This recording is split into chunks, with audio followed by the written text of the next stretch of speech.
रे जिला मोतिहारी उहावा के लइका स कइले बरियारी। अरे नाचे खातिर गहिनी रे जिला मोतिहारी उहावा के लइका स कइले बरियारी। घाटा लागल रहे रात में, घाटा लागल रहे रात में यादव जी के बारात में। घाटा लागल रहे रात में यादव जी के बारात में।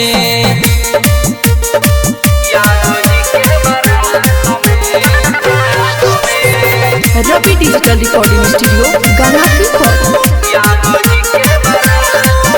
अरे साटा पगैनी हराती के नाचे उहाँ के लइका बोलावे हमके पाछे।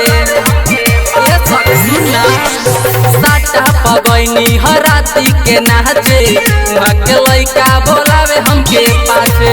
ले लिहल माजा दे दिहल साजा बाजा में हमके साथ में। घाटा लागल रहे रात में यादव जी के बारात में। घाटा लागल रहे रात में तिवारी जी के बारात में।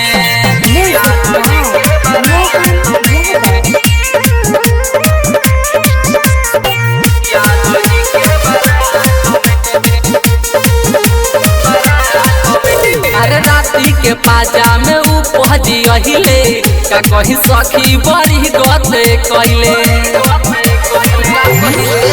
अरे राइटर विकास भोजपुरिया न छोड़ी अमन सूरज तो है अबे कोरी।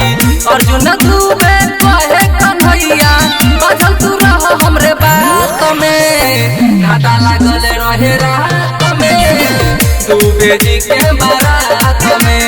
घाटा लागल रहे रात में शर्मा जी के बारात में। रवि डिजिटल रिकॉर्डिंग स्टूडियो गंगापीपर।